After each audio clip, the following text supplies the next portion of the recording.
তাতাই আর তার দিদি তুলি বেশিরভাগ সময়ে লুকোচুরি খেলা খেলত। তাতাইয়ের ছেলে বন্ধু থাকলেও তুলি তাকে মাঝে মাঝে নিজের সাথে রাখত। তাতাইয়ের মা কমলা ওকে পাড়ার অন্য ছেলেগুলোর সাথে সেরকম মিশতে দিত না, পাছে কোনো বদগুণ ওর ছেলের মধ্যে ঢুকে না যায়। তাতাইয়ের সাথে আরও বেশ কয়েকজন খেলতে আসত, তার মধ্যে আবার বেশিরভাগই মেয়ে, ওদের বয়স আবার তুলির মতোই হবে। এমনিতে 4-5 জন মেয়ে আসত খেলতে, কিন্তু ওদের মধ্যে 3 জনের নামই মনে আছে তাতাইয়ের। একজনের নাম আশা, একজনের নাম জলি আর একজনের নাম উমা। দলে 2 ছেলেও ছিল, সম্পর্কে ওরা একে অপরের খুড়তুতো বা মাস্তুতো ভাই হবে, ভালো নামটা মনে নেই। একজনকে ওরা বিনু আর অন্যটাকে সঞ্জু বলে ডাকত।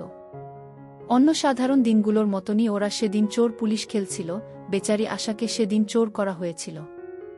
বাকিরা সবাই লুকোনোর জন্য দৌড়ে চলে গেল, তাতাইও ধরা পড়ে যাওয়ার ভয়ে একটা পেটির পিছনে লুকিয়ে পড়ল। ঠিক সেই সময়ে বিনু আর সঞ্জুও ওখানে চলে এলো লুকোনোর জন্য। আর তাদের সাথে তাতাইয়ের দিদিও। তাতাই ওই সময় পেটির পিছনে লুকিয়ে থাকার জন্য ওদের 3 জনের কেউ ওকে লক্ষ্য করল না। তাতাই আড়াল থেকে আর চোখ ওদের দুজনের উপরে নজর রাখে। ওর তখন মেজাজ চড়ে গেছে, কত কষ্ট করে একটা লুকোনোর জায়গা সে খুঁজে পেয়েছে, কিন্তু সেখানেও এত লোক চলে এলে তার খেলা তো পণ্ড হয়ে যাবে। তবুও কোনো আওয়াজ না করে সে ওদের 3 জনের উপরে নজর রাখতে থাকে। সঞ্জু ওর দিদির হাতটাকে ধরে রেখেছিল, তুলির পরনে একটা নীল রঙের ফ্রক রেখেছিল। তুলি যেন একেবারে ওদের দুজনের সাথে চিপকে ছিল। তুলি এবার ফিস ফিস করে আস্তে করে সঞ্জুকে বলে, যা না দরজাটা একটু ঠেকিয়ে দিয়ে আয়, যাতে কেউ হঠাৎ করে চলে আসতে না পারে। সঞ্জু চলে গেল দরজাটাকে সামলাতে। সঞ্জু যখন দরজাটা ভেজিয়ে দিচ্ছে সেই সময় তাতাই দেখে ওর দিদি তুলি হঠাৎ করে বিনুর মেশিন বের করে আনছে। ঘরে এমনিতে আলো বেশ কিছুটা কমই, তবুও ঘুলঘুলি দিয়ে যতটা আলো আসছে সেই আলোতেই অবাক হয়ে তাতাই দেখে ওর দিদি আবার একটু ঝুঁকে গিয়ে নিজের মুখটা বিনুর কোমরের কাছে নিয়ে যাচ্ছে। চোখের সামনে যে ব্যাপারগুলো ঘটে চলেছে কিছুতেই সেগুলো তাতাইয়ের মাথায় ঢুকছে না। এটা আবার কি ধরনের খেলা খেলছে ওরা? বেচারা তাতাই, ও কি করে জানবে বড়রা কিরকমে খেলা খেলতে ভালোবাসে। দরজা ভেজিয়ে দিয়ে এসে সঞ্জু দিদির পিছনে এসে দাঁড়ায়। তাতাই বড়ই অবাক হয়ে যায়, কি ধরনের খেলা এটা? ওর দিদির শ্বাস নেওয়ার গতিও কেমন একটা বেড়ে চলেছে। মাথায় কিছু না ঢুকলেও কিছুতেই জিনিসগুলো থেকে চোখ ফিরিয়ে নিতে পারছে না তাতাই। সঞ্জু বেশি গভীরে যেতে চাইলে দিদি ওকে বারণ করে, ওই আজকে নয়, অন্য একদিন দেখা যাবে। দিদির কথা শুনে তাতাই বুঝতে পারে না তুলি কিসের বলছে। দিদির বারণ শুনে এবার সঞ্জু হিসিয়ে ওঠে, আরে মাম্মি প্লিজ, কেবল মাত্র একবার প্লিজ, তার থেকে বেশি না। কিন্তু তুলি কিছুতেই মানে না। সেই সময়েই বাইরে থেকে উমার গলার আওয়াজ পাওয়া যায়, ওই তোরা নিশ্চয় এখানে ঢুকে লুকিয়ে আছিস। ওরা 3 জনেই যেন চমকে ওঠে। দিদির কাণ্ডকারখানা দেখে এতক্ষণ তাতাইও বিভোর হয়েছিল, সেও চমকে যায়। জলদি জলদি তাতাইয়ের দিদি, বিনু আর সঞ্জু নিজেদের পোশাকগুলো ঠিক করে নেয় আর ওখান থেকে বেরিয়ে যায়। গরমকালের ঘটনা হবে, বিনুদের বাড়িটা পেল্লাই সাইজের বেশ পুরনো ব্রিটিশ জমানার হবে, তাই গরমকালেও ওদের ঘরটা বেশ ঠান্ডা থাকত। তাতাই আর ওর দিদি তুলি গিয়ে ওদের ঘরের মধ্যে খেলছিল। না, আগের বারের মতো লুকোচুরি নয়, দুজনে এবার সাপ লুডো খেলছিল। তাতাই, আশা, উমা আর জলি একসাথে বসে বসে খেলছিলাম, সেই সাথে অন্য একটা বোর্ড নিয়ে বিনু, সঞ্জু, তাতাইয়ের দিদি তুলি আর বিনুর মা সুনিতা মিলে খেলছিল। বেশ খানিকক্ষণ ধরে সবাই একসাথেই খেলছিল, কিন্তু তারপরেই সুনিতা কাকিমা বলল, অনেক ক্লান্ত হয়ে গেছি রে, এবার তোরা মিলে খেল, আমি আমার ঘরে শুতে যাচ্ছি। কাকিমা চলে যেতেই বিনু দিদিকে বলল, চল না, আমরাও গিয়ে আমার ঘরে গিয়ে খেলি, এখানের থেকে ওখানে বেশি ঠান্ডা আছে। বিনুর কথা শুনে আমরাও বিনুকে বললাম, বিনু দাদা, চলো না, আমাদেরকেও তোমার ঘরে নিয়ে চলো না, ওখানে বসে সবাই একসাথে মিলে খেলব। না রে, আমার ঘরটা খুব একটা বড় নয় রে, ওখানে সবার জায়গা হবে না। তোরা তাহলে বাবার বৈঠক ঘরটাতে গিয়ে বসে বসে খেল, ওটা বেশ বড় আর ঠান্ডাও। তাতাইয়ের কেন যেন এই লুডো খেলাতে কিছুতেই মন টিকছিল না। তাতাই এবার বাচ্চার মতো ওর দিদির সাথে যাওয়ার জন্য বায়না করতে লাগল। কিচ্ছুতেই ওর দিদিকে এবার একলা ছাড়বে না সে। সঞ্জু এবার তাতাইয়ের হাত ধরে টেনে একলাতে নিয়ে যায়, তাতাইয়ের হাতে একটা লজেন্স ধরিয়ে দিয়ে বলে, সোনা ছেলে, তুই লক্ষ্মী ভাইটি আমার, যা এবার আশা আর উমা দিদিদের সাথে খেল। লজেন্সের লোভে চুপ করে গেলেও লুডো খেলাতে ফের মন দিতে পারছিল না তাতাই, খালি মনে হচ্ছিল দিদিরা আবার লুকিয়ে লুকিয়ে আগের বারের মতো কোনো একটা খেলা খেলবে। তাতাই নিজের দিদির দিকে বেশ ভালো করে তাকালো, তুলি এখন একটা মাক্সি পরে আছে। উদাস মনে তাতাই দেখে ওর দিদি সঞ্জু আর বিনুর সাথে অন্য একটা ঘরে চলে যাচ্ছে। তাতাই দেখে ওদের চলে যাওয়ার পরে আশা আর উমা কেমন একটা মুখ গোমড়া করে বসে আছে। উমা একটু ঝুঁকে গিয়ে আশার কানে কানে ফিসফিসিয়ে কিছু একটা বলতে থাকে। যাই হোক, ওদের তিনজনের চলে যাওয়ার পরে বেশ খানিকক্ষণ কেটে যায়। বিনুর ঘরের ভারী পর্দার আড়াল থেকে কিছুই দেখা যায় না, তবু তাতাইয়ের মনটা ভারী উসকুস করতে থাকে, একটা খচকচানি যেন লেগেই আছে। তাতাই মনে মনে একবার ভাবে বিনুর ঘরের পর্দাটা একবার সরিয়ে দেখলে কেমন হয়, দেখি তো ওরা সত্যি সত্যি লুডো খেলছে কিনা। যেমন ভাবা সেমন কাজ। তাতাই একবার উঠে গিয়ে পর্দাটাকে সরিয়ে দিয়ে ভিতরে উকি মেরে দেখে মেঝেতে লুডোর বোর্ডটা ঠিকঠাকই পাতা আছে। ভাইকে ঘরের ভিতরে উকি মারতে দেখে ওর দিদি ওকে জিজ্ঞাসা করে, কি রে, কি হলো তোর? কিছু না তো। খেলতে ভালো না লাগলে বাড়ি চলে যা, আর ঘুমোগে ভোস ভোস করে। তাতাই আর কিছু না বলে ফিরে আসে, ফের আবার বৈঠকখানাতে এসে উমাদির সাথে বসে পড়ে। এবার সে খেলাতে মন দেওয়ার চেষ্টা করে। মিনিট 15 পরে আশা এবার জল খেতে উঠে যায়। অগত্যা খেলা যায় মাঝপথে থেমে। একটু হেলে গিয়ে তাতাই দেখে সঞ্জু মনে হয় ওদের ঘরের দরজাটাকে বন্ধ করে দিয়েছে। তাতাই উমাকে জিজ্ঞাসা করে, আচ্ছা, দিদিরা কি নিজেদের ঘরের দরজাটা বন্ধ করে দিয়েছে? উমা এবার রাগত স্বরে তাতাইকে বলে, তুই নিজের খেলা খেল না, কে কি করছে তোর তাতে কি? খালি এডে পাকামো, সাপ লুডো খেলতে হলে দরজা বন্ধ করার কি দরকার বুঝি না। আমি কি ওদের জ্বালাতে যাচ্ছি? উমা এবার একটা মুচকি হেসে তাতাই এর গালটাকে ধরে বলে, আরে ভাইটি আমার, তোর দিদি অন্য খেলা খেলছে, তুই কেন বুঝবি? তুই তো ছোট আছিস। তাতাই খানিকক্ষণ চুপ থেকে ফের জিজ্ঞেস করে, কি খেলা? বলো না আমাকে, প্লিজ। উমা মিচকি হেসে বলে, বলবো রে, সব বুঝিয়ে বলবো, তুই আর জলি মিলে খেলতে থাক। আমি একটু দেখেই আসি তো ওরা কি খেলছে। এই বলে উমাও সেখান থেকে উঠে গেল। এবার ঘরে না আছে আশা দিদি, না আছে উমা দিদি, জলি তো একটা খুকি, ওর সাথে খেলা জমে না। তাতাই এবার জলিকে বলে, শোন, এবার আমার আর খেলা ভালো লাগছে না, এবার উঠি আমি। এই বলে সে ঘর থেকে বেরিয়ে গেল। তাতাই বিনুর ঘরের সামনে গিয়ে একটা আওয়াজ দেয়, দিদিভাই। ভিতর থেকে কেউ কিন্তু কোনো জবাব দিল না। আবার তাতাই ডাক দেয়, দিদিভাই। এবার বন্ধ দরজার ভেতর থেকে তুলি বলে, কি হয়েছে? কিন্তু দিদির গলাটা কেমন একটা হাঁফানি ধরা চাপা চাপা মনে হচ্ছে কেন? কেমন যেন শ্বাস টেনে টেনে কথা বলছে তার দিদি। ফের সেই দিনের কথাগুলো মনে পড়ে যায়। তবুও দিদিকে তাতাই বলে, আমি বাড়ি চলে যাচ্ছি। ভেতর থেকে আওয়াজ আসে, তো জানা। কিন্তু এবার ঘরের ভিতরে উকি মেরে দেখার ইচ্ছেটা প্রবল হয়ে উঠছে।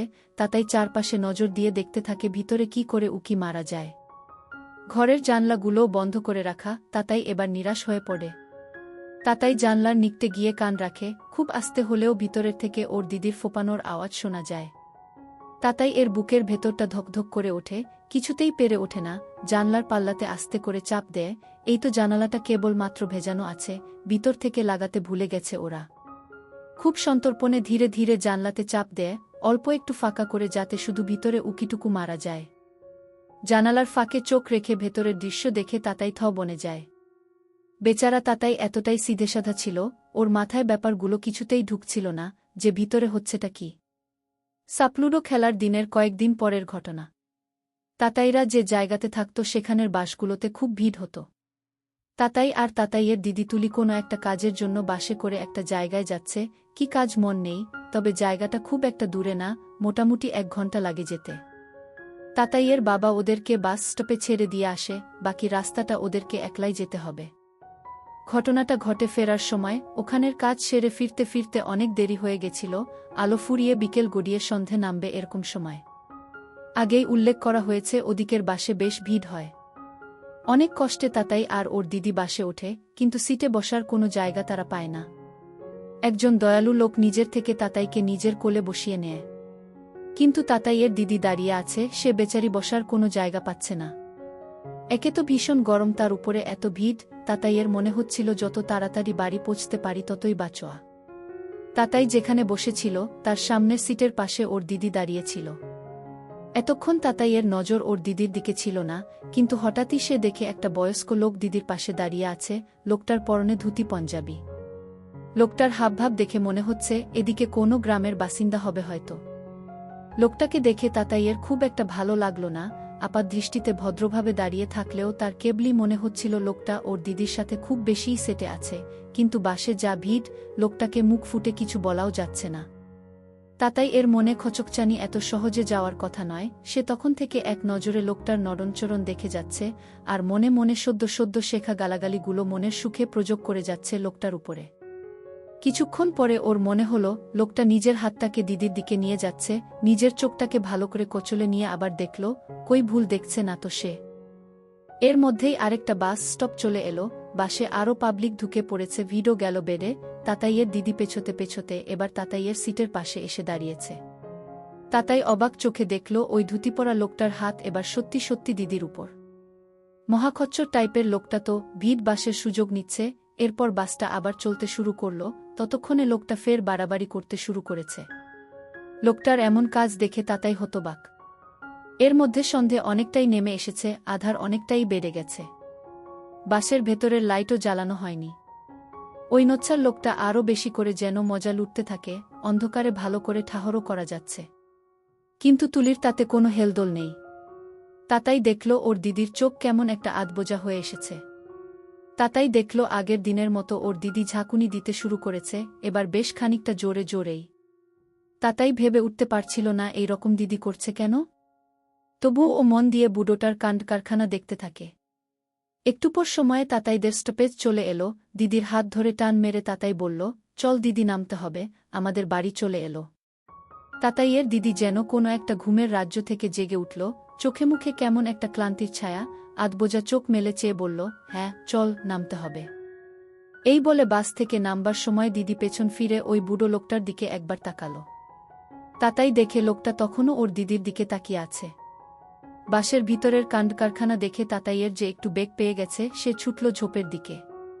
এবার তাতাইয়ের মায়ের বৃত্তান্তটা একটু বলা দরকার। তাতাইয়ের মায়ের নাম কমলা, একেবারে গ্রাম্য মহিলা, পড়াশোনা বিশেষ নেই কিন্তু পুরোপুরি টিপছাপ নয়, নিজের নামটা সই করতে পারে।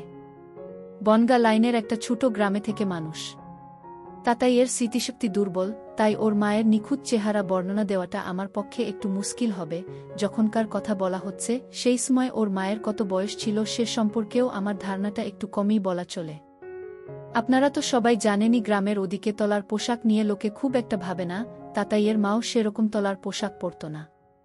গ্রামের অন্যান্য মহিলাদের সাথে কমলা মানে তাতাইয়ের মা পাশেই কিছু দূরের একটা পুকুরে স্নান করতে যেত। তাতাই সেদিন হোস্টেল থেকে ফিরেছে, তারও গরমের ছুটি পড়ে গেছে।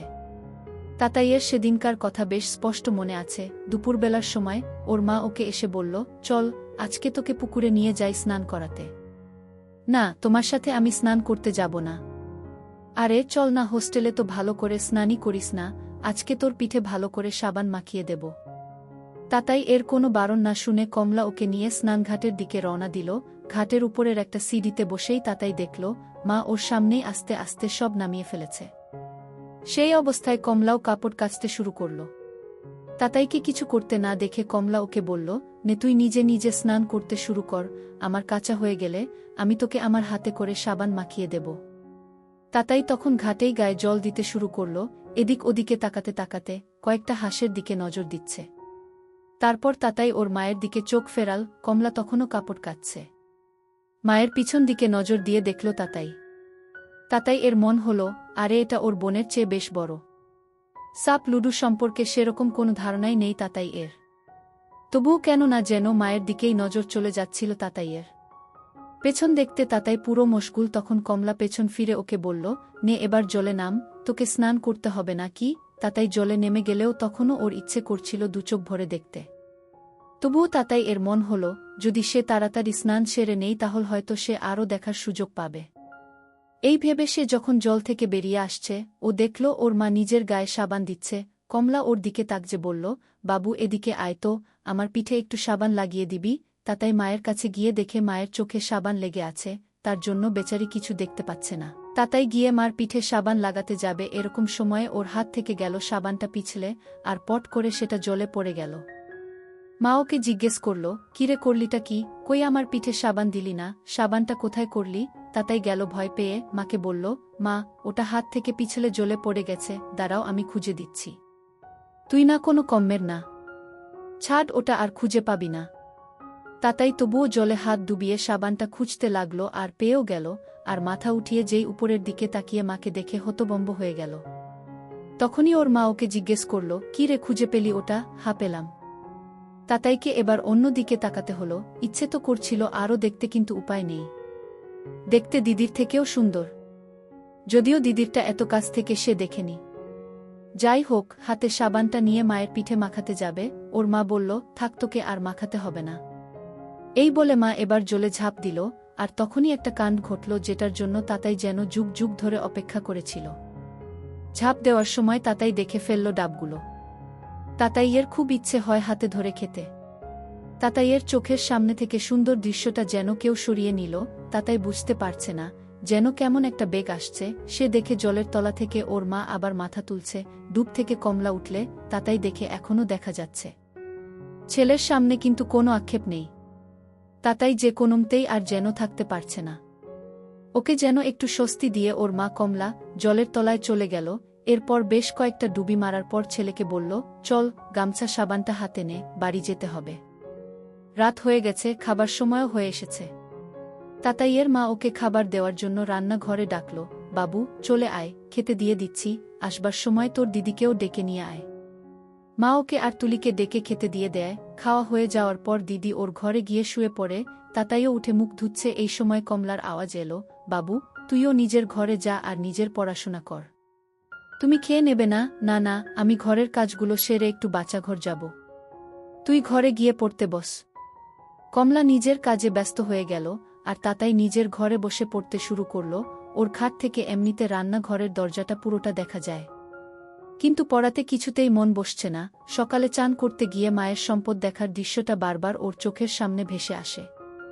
তাতাইয়ের ভেতর আস্তে আস্তে জেগে উঠেছে। কি মনে হলো তাতাইয়ের, নিজের থেকেই হাতটাকে নিয়ে নামিয়ে দিল। কিছুক্ষণ পর তাতাই দেখল, কমলা ওদের ঘরের পিছনের দিকের দরজাটা খুলছে। এখনকার দিনের মতন আধুনিক বাচ্চাঘর তো ছিল না, বাড়ি থেকে কিছুটা আলাদা করে চানঘর আর বাচ্চাঘর বানানো হয়েছে। কমলা চেঁচিয়ে ওকে আর তুলিকে বললে, আমি একটু বাচ্চাঘর থেকে আসি, তোরা শুয়ে পড়, সকালে তাড়াতাড়ি উঠতে হবে। দিদি ওর ঘরের ভিতর থেকে জবাব দিল, হ্যাঁ মা, ঘুমিয়ে পড়ছি আমি। তাতাই এরও হঠাৎ করে শুশু পেয়ে গেছে, এবার কি করবে? সে ওই পিছন দিকের দরজাটাতে গেল। ওর দরজা দিয়েই বাচ্চাঘরের দিকে যাওয়া যায়, কিন্তু মা, দরজা তো বন্ধ, কি করা যায়? তাতাই মনে মনে ভাবতে শুরু করল। তাতাই ফের জোর লাগাতে শুরু করল, কিন্তু তখন দরজার ওপার থেকে কারোর ফিসফিসানি শোনা যাচ্ছে, ওর মায়ের গলা, রাজু, রোজ রাতে আমাকে ডেকে পাঠাস কেন? জানিস না ঘরের কত কাজ সেরে তবেই না আসতে পারি, বল, কি বলবার আছে বল। আরে মা, কি তাহলে রাজু কাকার সাথে কথা বলছে? ওদের ঘরের পেছনের দিকে রাজু কাকার দোকান আছে। রাজু কাকা দর্জির কাজ করে, ওর ঘরটা দোকানের সাথেই লাগোয়া। এবার অন্য একজনের গলার শব্দ পেলে তাতাই, হ্যাঁ, এই তো, এটা তো রাজু কাকারই গলা। আবার কি বলতে তোমাকে ডেকে পাঠাব? শুধু একটু সুযোগ চাই। আর কি করব? তো হা করে ক্যাবলার মতো দাঁড়িয়ে আছো কেন? তাড়াতাড়ি নাও, কেউ এসে গেলে। তাতাই মায়ের গলা উত্তর শুনতে ভুল হয় না। রাজু কাকা কি করতে চাই? কিছুতেই মাথায় ঢোকে না তাতাইয়ের। সে অস্থির হয়ে গেল। রাজু কাকা ফের জিজ্ঞেস করল, তাতাই শুয়ে পড়েছে? হ্যাঁ, ওকে শুইয়ে দিয়ে এসেছি। কেন? না, এমনি জিজ্ঞেস করছি, ওর সাথে অনেক দিন কথা বলা হয়নি, ওকে নিয়ে একদিন আমার দোকানে এসো তো। সে আসবক্ষণ, তুই এখন জলদি জলদি কাজ করো তো, খুব চুলকানি হচ্ছে, দেখ না। ছাড়, সব জেনেও যত রাজ্যের ন্যাকামো। না বল না, তোর মুখ থেকে শুনতে আরও বেশি মজা। সোনামণি আমার, রাতের মল্লিকা আমার। কমলার গলা এবার যেন চড়ে যায়। ঠিক আছে, জলদি কাজ চালা। এরপর বেশ কয়েক মিনিট কোনো আওয়াজ পেল না তাতাই, কিন্তু তারপরেই যেন এমন জোরে জোরে আওয়াজ পেল। তাতাইয়ের কানে ক্রমাগত একটা আওয়াজ আসতে থাকে। এই আওয়াজটা দিদির সাথেও হচ্ছিল সেদিন। ওর মায়ের সাথে রাজু কাকাও বড়দের ওই খেলাটা খেলছে। শুধু ওপার থেকে শব্দ পেয়ে তাতাইয়ের মন ভরে না, চোখে না দেখলে আর কি মজাটাই রইল। দরজাটাতে ভালো করে চোখ ফেরাতে লাগল তাতাই, যদি কোনো ফুটো চোখে পড়ে যায়। ফুটো পাওয়া গেল, কিন্তু খুবই ছোট, ওটা দিয়ে চোখ রাখল তাতাই। ওপার থেকে শুধু রাজু কাকার মুখটা দেখা যাচ্ছে। রাজু কাকা সেদিনের বিনুরি মতন চোখ বন্ধ করে আছে, ওর মাথাটাও খুব জোরে জোরে দুলছে। সেদিনে সঞ্জু আর বিনু মিলে ওর দিদির সাথে যে খেলা খেলেছিল ওটাই আবার ওর সামনে চলছে, এবার ওর মা আর রাজু কাকা মিলে।